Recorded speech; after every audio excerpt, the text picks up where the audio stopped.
Chesterfield.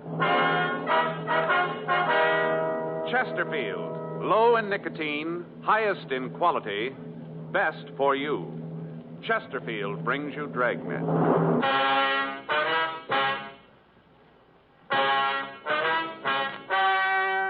Ladies and gentlemen, the story you are about to hear is true. The names have been changed to protect the innocent.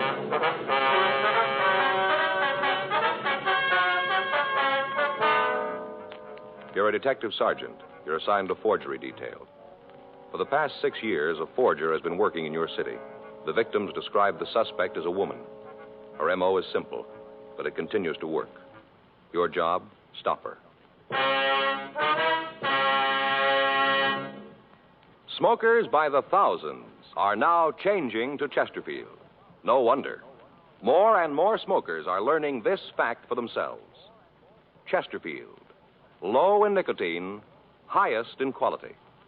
A published fact, proved by chemical analyses of the country's 6 leading cigarette brands. Chesterfield, the only cigarette ever with a record like this. Regular or king size, Chesterfield is best for you.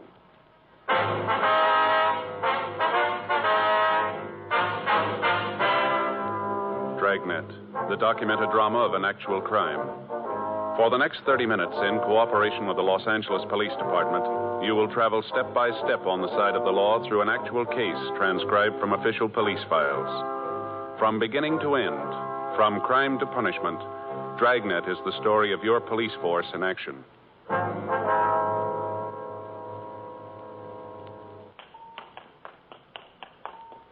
It was Friday, September 18th. It was warm in Los Angeles. We were working the day watch out of forgery detail. My partner's Frank Smith. The boss is Captain Welsh. My name's Friday. We were on our way out from the office, and it was 10:42 a.m. when we got to the 9th floor of the Beckworth department store, the credit manager's office. Yes? We'd like to see Mr. Donaldson, please. May I say who's calling? Sergeant Friday, Los Angeles Police Department. Oh, yes, he's expecting you. Just a moment. Thank you. Yes? The gentlemen from the police department are here, Mr. Donaldson. Send them in, please. Yes, sir. You want to go right in? That's the door. Thank you very much. Come on in, gentlemen. Thank you. Mr. Donaldson? Yes? I'm Sergeant Friday. This is my partner, Frank Smith. How do you do? How you do, sir? Sit down. Thank you very much, sir. Now, do you want to tell us what this is all about? Well, it's the little mother again. I've got the receipts here on the desk. Is Sergeant Ferguson still working on this case? Yes, sir. I talked to him the last time we were stuck. Usual type of things charged? Yes, children's shoes, dresses, sweaters, same as always. I see. Now, I wonder if I could have those slips, Mr. Donaldson. Sure. Here you are. Thank you. All made out the same day. Mm-hmm. August 22nd. Yes. Our experience is that she usually comes in on a Saturday.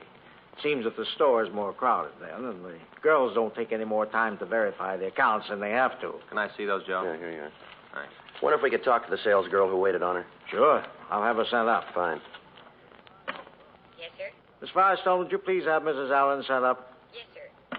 I notice here the only item she charged not for children is a woman's slip. Yes, we've had a couple of them in the past, pieces of women's clothing. I talked to Sergeant Ferguson about it when he was here. Mm-hmm. Did you get the bulletin we sent out this month? Beg pardon? The bulletin, giving the woman's description, samples of her handwriting. Did you get it? Yes, sir, we did. You've got to understand, Sergeant. This is one of the biggest stores in the city. We do a lot of business. It'll be almost impossible to alert all of the sales girls to watch for the woman. Yes, sir, we understand that. But was the description sent to the children's department? It was. It didn't do any good, though. If the woman charged large amounts, it might be easier. But look at the sales slips yourself. Mm-hmm. $4 shoes, $3 dresses. Nothing to make a charge like that stand out. We make sure that there's an account in the name and then let it go. Don't you use the charger plate system? Yes, we do. But if a customer wants to charge an item and hasn't got the plate, we usually just verify the account and let them sign the sales slip. Well, how about identification? Well, normally we do ask for it. But as I said, these sales are such small amounts, and the woman comes in when the store is crowded. The girls just call the credit department and let her sign the receipt. I see. Oh, excuse me. Yes, sir. Yes? Mrs. Allen's here. Oh, all right. Just a moment. Yes, sir. The woman who waited on her is out in the office. Do you want to talk to her in here? Well, we don't want to take up any more of your time, sir. We can see her out there. All right. If there's anything else you need, I'll be here. Yes, sir. Oh, officer. Yes, sir. You know, I feel a little funny about this thing. Why is that, sir? Well, the things she's charged. What's that? Things she's taken, they're almost all kids' clothes. Doesn't seem to be interested in anything else. Total amounts of the articles she's taken don't add up to much. It's the principle of the thing more than the value. It just seems that the only thing she's interested in is the children. It feels a little funny to call the police about a person like that. Yes, sir, we understand. We've got a lot of this going on, but the others, they take things for themselves. Luxuries, expensive items. But she doesn't, just for the kids. She doesn't seem to be at all interested in herself. Well, we are. Yes, well, I suppose so. Well, I'll be here if you need anything more. Thank you, Mr. Donaldson. Thanks very much. We'll be in touch with you. You'll bring the sales slips back, won't you? Yes, sir, as soon as we've had the chance to photograph them. Well, I hope you can do something about it. Yes, sir, so do we. Thank you very much. Anything you need, you let me know. Yes, sir, thank you. Just a moment. Mrs. Allen? Yes. These are the police officers. How you doing, ma'am? I'm Sergeant Friday. This is my partner, Frank Smith. Hello. How do you do, Miss Allen? You want to sit down over here, please? Yes, all right. I feel just terrible about this. Ma'am? All this forgery thing. Now, you waited on the woman, did you? Yes, at least in the little girl's department. Uh-huh. What if you could describe her for us? Well, she was a little woman. I'd say a 10. How's that again, ma'am? A size 10. Oh. 5'1", about 105 pounds. Cute as a button. Mm-hmm. Did she have the children with her? No, she didn't. I thought it was a little funny at the time, but as I say, we were so busy with the school rush that afternoon that none of us girls had a chance to really think about anything. Yes, ma'am. What color hair did she have? Kind of sandy color. Guess you'd call it a blonde. Wore it up in a bun. Back here, Yes, ma'am. The other girls noticed it. Long. Looked nice. Different than all the other short haircuts. Kind of old-fashioned and homey. Yes, ma'am. How was she dressed? Not very well. Had a little blue hat, dark coat, cloth coat. Collar came up like this, Slash pockets.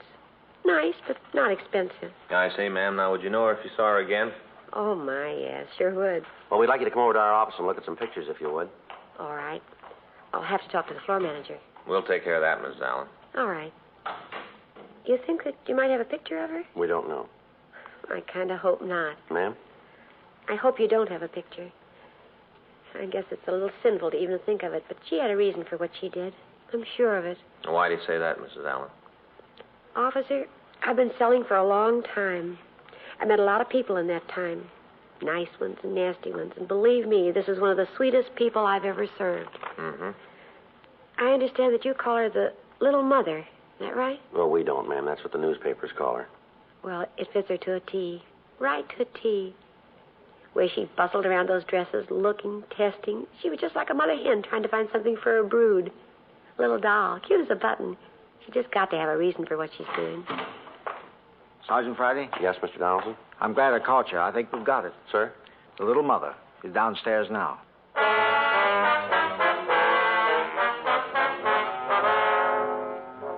For the last 6 years, the same woman had been operating in the downtown department stores. During that period, she'd forged a total of $1,300 worth of merchandise that we knew of. Because of her M.O., there was no way of telling how much more had gone undetected. The operation was a simple one. She'd enter a store, go to one of the departments. There, she'd pick up articles of apparel, mostly for children, and then ask to charge them.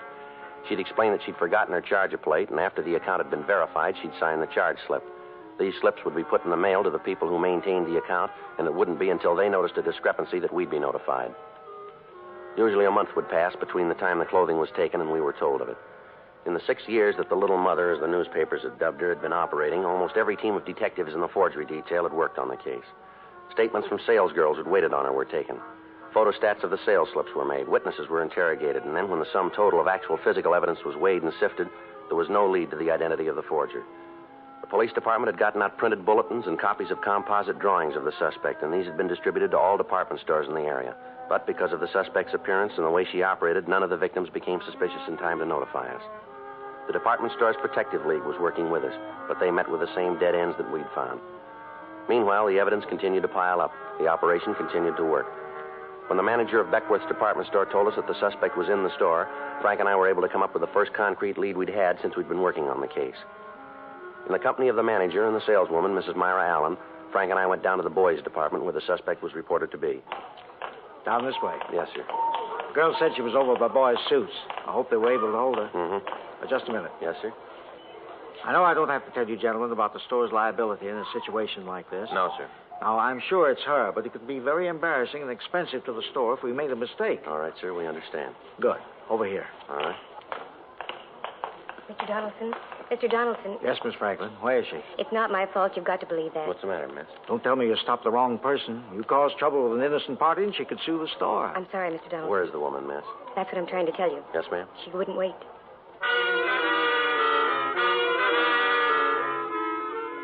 A quick search of the immediate vicinity in the store failed to turn up the suspect.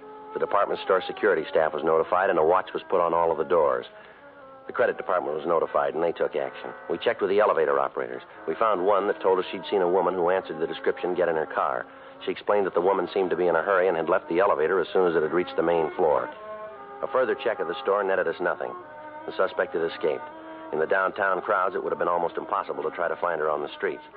However, an additional broadcast carrying a complete description of the clothing she was wearing was gotten out to all cars in the area. The first good chance we'd had for apprehending her was gone. We had to go back to the legwork and the waiting. 3 months passed. During that time, Frank and I cleaned up a series of counterfeit payroll check cashings. Another 30 days went by without activity for the little mother. There were 4 new sales slips added to the file, but when the leads resulting from these were checked out, we were no closer to her than we'd been 6 years before. Thursday, December 17th, 12:55 p.m. I checked into the office. Joe, that you? Yeah. What do you got? Oh, just talked to Skipper. Yeah. Got a couple of more beefs about the little mother. When did they come in? This morning. Where are they? Don Myers got him. He's checking the handwriting. Well, how about the names she used? Wait a minute. I got him here in my book. There they are. Mrs. Norris Farrow, Mrs. James Slagle, I guess it is, and Mrs. Ross Neiman. I called the stores and got the information on these people. Did you talk to them? Yeah. Asked all the routine stuff. None of them can think of any friends who match the description. How about the things she charged? Anything there? No. Usual items. Let's see. 2 pair of Levi's for kids, 1 child's cotton dress. There is one thing different. What's that? Well, I checked the sizes of the clothes. The last bunch of sales slips we had, the dresses were for a 10-year-old. Yeah. This time she bought them for a 12-year-old. Kids are getting bigger, Joe. Well, that's a big help. All we got to do is look for a couple of kids that are growing. Well, I was just trying to help, Joe. No, I mean, there just doesn't seem to be anywhere to go. All the time we've put in, all the people we've talked to, all we got for it is a file drawer all to ourselves on the thing. I get it. Forgery, Friday. Who? Yes, ma'am. Mm-hmm. Yes, ma'am. I remember. Where is she now? I see. Yeah, we can be right over. Yes, ma'am. Bye. Bye. Oh, we got it. What do you mean? That was Mrs. Allen. Remember the sales lady over at Beckworth's? Oh, yeah, I think I do. What'd she have to say? Told me she's having lunch in a restaurant at the corner of Jackson and Hill. Yeah? Our suspect's sitting next to her.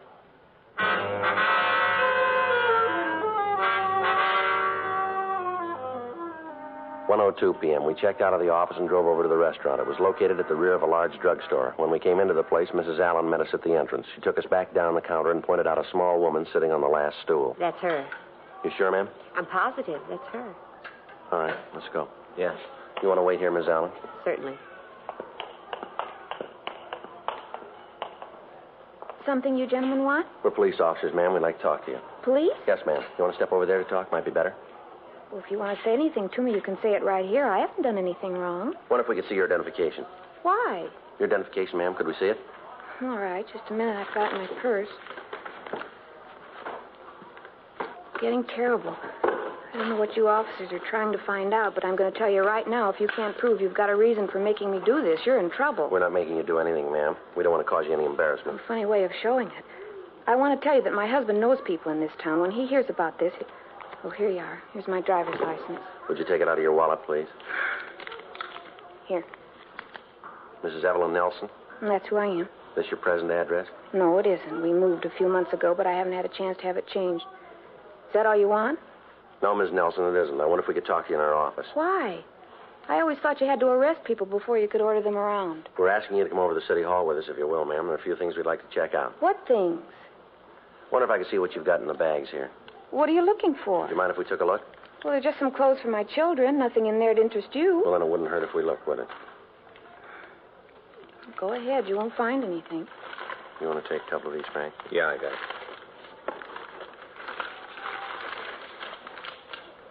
Well? What about it? Did you find anything wrong? Maybe a gun? No, ma'am, but I wonder if you could explain this. What's that? This charge slip here, signed by Mrs. Ross Neiman. Well, certainly that was probably in the bag when I bought the things. I don't know anything about it. All right, Miss Nelson. Afraid we're going to have to ask you to come with us. On what charge? Suspicion of forgery.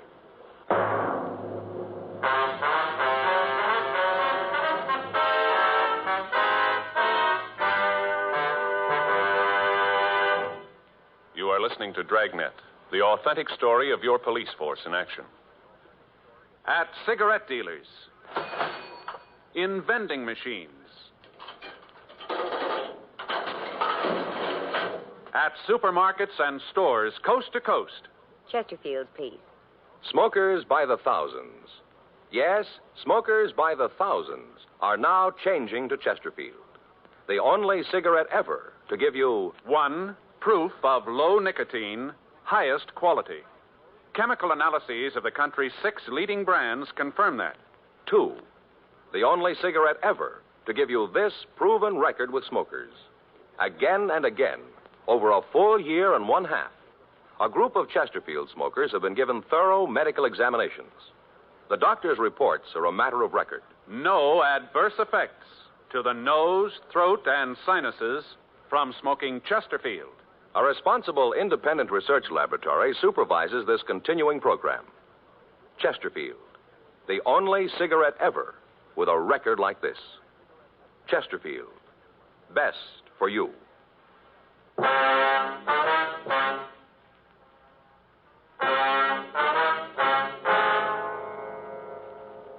We returned the suspect to the city hall for questioning. While Frank checked her name through the files, I tried to get her to talk.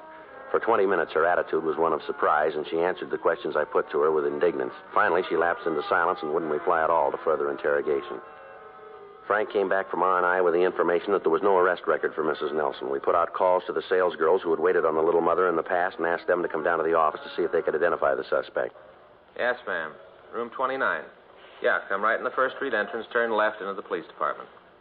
That's right, ma'am. There's an arch there. Go right through it. Straight down the hall and to the right. Well, it's the only way you can go. It's on the left as you go down the hall. That's right, 29. If you'll ask for Sergeant Friday or Officer Smith. No, ma'am, Smith. That's all right, ma'am. We'll expect you. Goodbye. I'll call the next one. Yeah. You know, you'd save yourself and us a lot of trouble if you'd tell us the truth, Mrs. Nelson. Mrs. Nelson?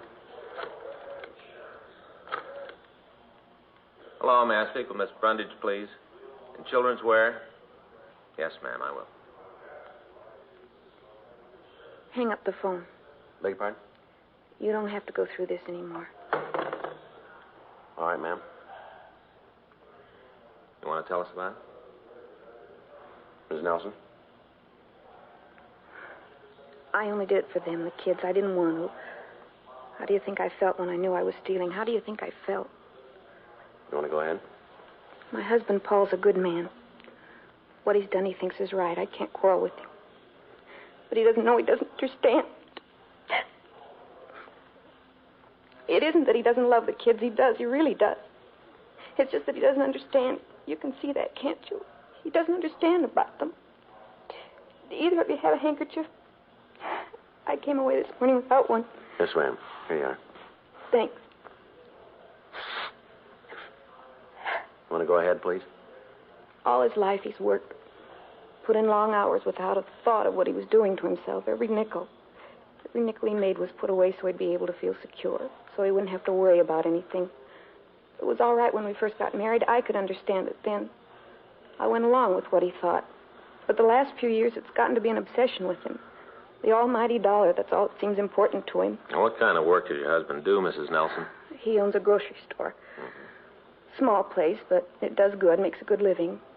Only we aren't living, we're existing. He gives me $10 a week to run the house and buy clothes for the kids. I've tried, Lord knows I've tried, budget meals, cheap cuts of meat, day-old bread. Any way you spend it, no matter how you figure, $10 just doesn't go very far. Now, Mrs. Nelson, didn't you talk to your husband about it? Didn't you ask him for additional money for the expenses? Yes, I'd ask him, and he'd tell me that I had to make do all the time, make do, just a little longer until he had the money in the bank. Then we'd be all right. Only the more it went on, the worse it got. It didn't seem to make any difference how much money we had. How the total in the passbook went up. He wasn't satisfied. Had to be a little more, a little more.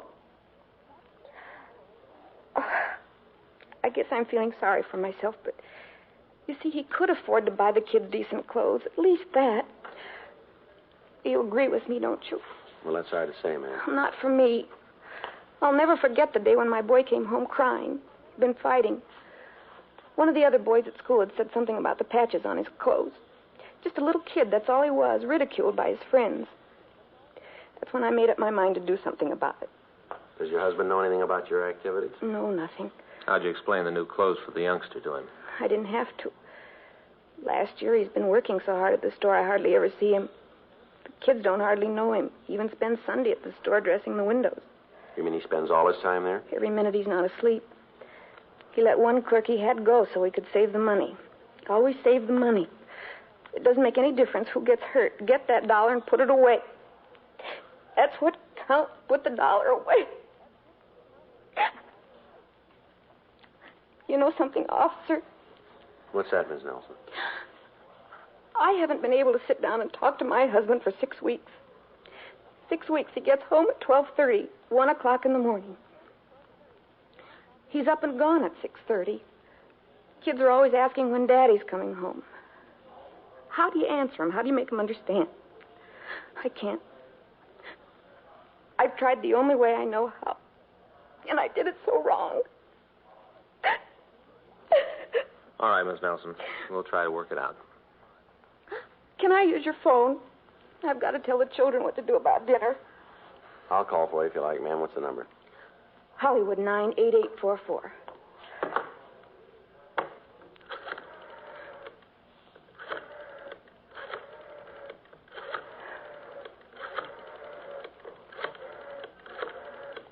Where's your husband now, Miss Nelson? At the store, I guess. You're going to call him? I think we should, ma'am. Let him know what's happened. I guess so. Somebody's got to take Hello, care of the I'm kids. calling for Mrs. Nelson. I wonder if I could speak to her son. This is Sergeant Friday, Los Angeles Police Department. Who? Yes, no, she's down here now. Room 29. All right, fine. Was that my boy? I wanted to talk to him. No, ma'am, that was your husband. He's on his way down here.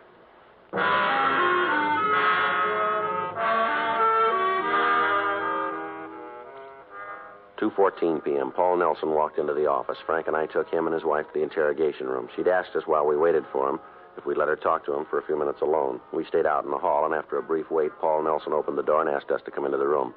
His wife had evidently told him the full story because he was visibly shaken. He walked over to his wife and sat down beside her. Well, I guess I've really done it, haven't I? What do you mean, sir? I've really ruined everything. My home, my kids, everything.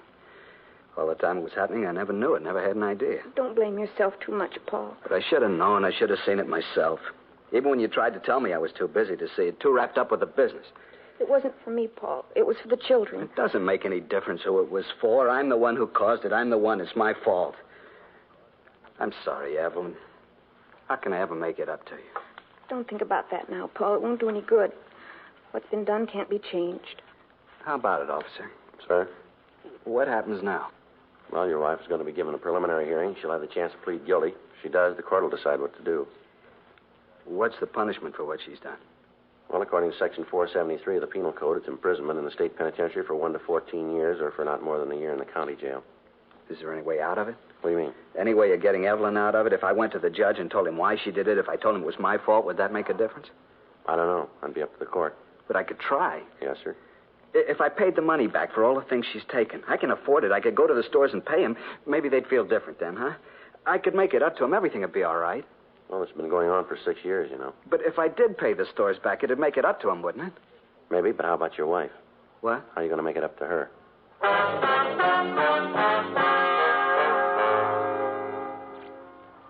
4:30 p.m. The suspect was released on a writ. The next afternoon, Frank and I met with Mr. and Mrs. Nelson and their attorney. We talked over the case. It seemed that the husband's change of heart was permanent. He swore that he'd never give his wife cause for unhappiness again. 2 weeks later, in Department 89 of the Superior Court, Mrs. Nelson entered a plea of guilty to 14 counts of forgery. When the court reviewed the circumstances and was informed that Mr. Nelson intended to make full restitution, the probation board recommended that Mrs. Nelson be placed on probation for 3 years. After the hearing, Frank and I had a brief talk with the couple. They thanked us for our consideration and understanding. Apparently, the cause of trouble between the Nelsons had been erased. Another 2 weeks went by. January 22nd. Frank and I got back from lunch and we checked into the office. Here they are, dear. Mr. Friday, Mr. Smith? Ms. Nelson, Mr. Nelson, how are you? Just fine, Sergeant. How are you two? Fine, thank you very much, ma'am. What can we do for you? That's what we want to do for you. Sir? You got the boxes, honey? Yeah, here they are. It's not much, but we thought that you'd like them. Made them ourselves to say thanks. Look at that, Joe. Mm-hmm. That's not necessary, ma'am. You didn't have to do that. No, we wanted to. Toll House cookies. Eve made a box for each of you. Real good. Lots of chocolate. Well, that's very nice of you. We just hope you'll enjoy them. Yes, ma'am, I'm sure we will. Yes, ma'am. How are things going with you? Oh, just fine. Paul and I have gotten everything straightened out. I help him out at the store now. That way he's got more time to spend with the kids. Things just couldn't be much better. Well, we're glad to hear that. It's a funny thing to say, Mr. Friday, but it's true. The best thing that ever happened to us. What's that, Ms. Nelson? My getting arrested. The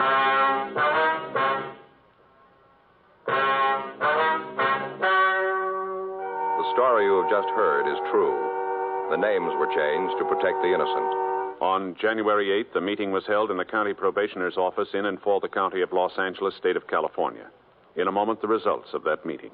Now, here is our star, Jack Webb. Thank you, George Fenneman. Friends, we've been getting letters from people all over the country telling us that they've switched to Chesterfield. Just as I've been telling you, thousands of smokers are changing to Chesterfield because only Chesterfield gives proof of low nicotine, highest quality. That's why I recommend you try them today. Regular or king size, you'll find Chesterfield best for you.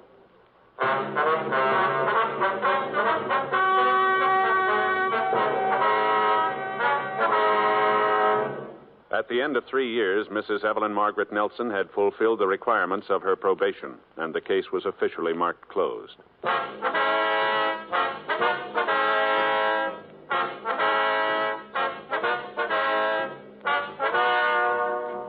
You have just heard Dragnet, a series of authentic cases from official files.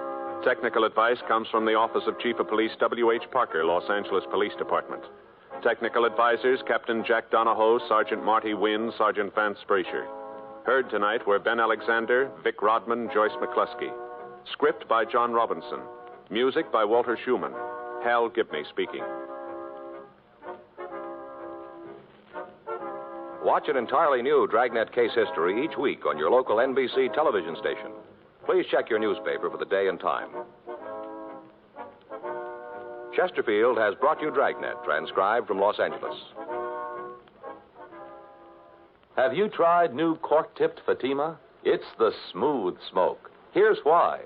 New Fatima tips of perfect cork, king size for longer filtering, and Fatima quality for a much better flavor and aroma. Remember, Fatima has the tip for your lips. Try new Fatima. See how smooth it is. Fatima is made by the makers of Chesterfield, Liggett & Myers, one of tobacco's most respected names.